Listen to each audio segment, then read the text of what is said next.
Le bois, c'est l'affaire de Ludovic Boss. Vous êtes artiste, vous êtes enseignant également. Vous êtes enseignant où? Je suis enseignant dans une école d'archi, alors principalement dans une école d'archi à Paris-Belleville, donc une école parisienne, où j'ai fait mes études d'architecte.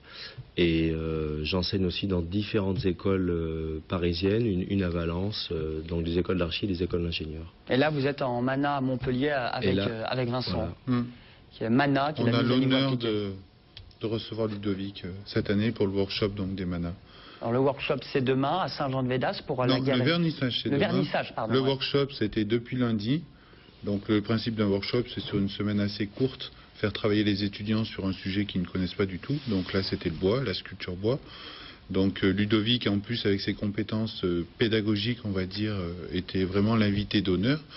Et demain soir, ils doivent présenter, lors d'un vernissage, leur œuvre.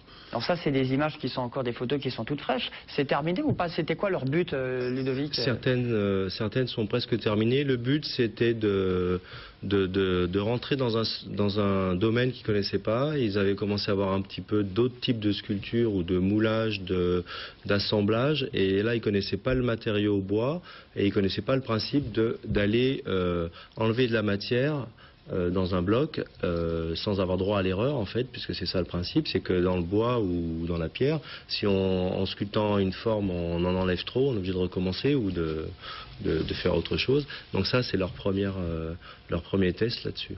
Alors justement, ça donne quoi, le but de faire cette figure? Ça marche très bien. Et il y a encore autre chose qu'ils ont testé, c'est que je suis venu avec ma camionnette avec tous mes outils, et donc ils ont testé un peu tout jusqu'à la tronçonneuse, puisque c'est mon outil, en ce moment c'est mon outil privilégié. Donc, Vous étiez quand même avec les élèves pour la tronçonneuse? Oui, bien sûr. Oui. Parce que c'est un projet pédagogique, hein, c'est ça aussi. Parce qu'ils ne connaissaient pas effectivement cet univers, la sculpture sur bois. Oui, voilà, les Mana, il faut bien prendre en compte, c'est une année de transition avant le BTS ou les Beaux-Arts ou l'école d'archi. Et on reçoit des étudiants qui viennent de bacs généraux, donc de L, de S, des bacs pro, enfin de tout horizon. Donc c'est des personnes qui ne sont pas passées par une filière artistique et qui doivent tout découvrir en une année.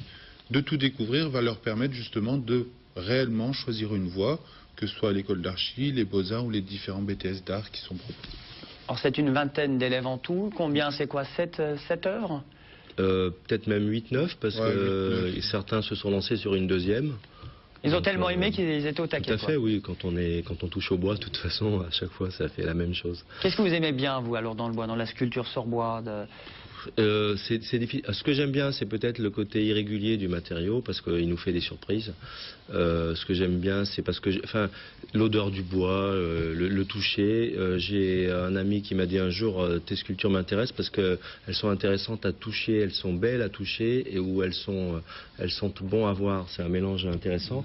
Et c'est un peu ça le matériau bois. Et même si je m'en suis d'abord servi pour fabriquer des meubles, puis pour faire des bâtiments, parce que mon enseignement, c'est justement la construction bois.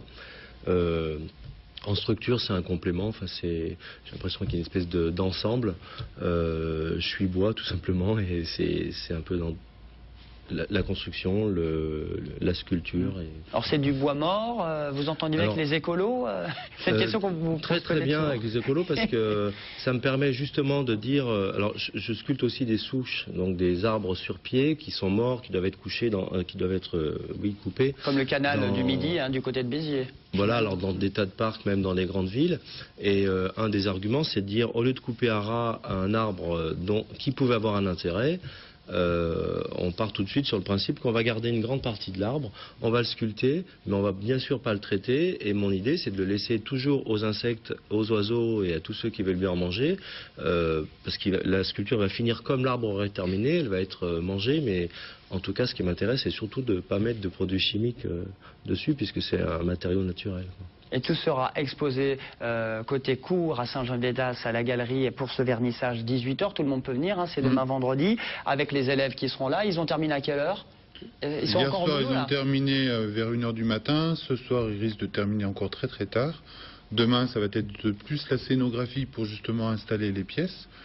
Et demain soir, Ludovic nous fera aussi une présentation donc avec tronçonneuse. Et donc venez, si vous êtes curieux, on va dire, de comment travailler le bois par une tronçonneuse.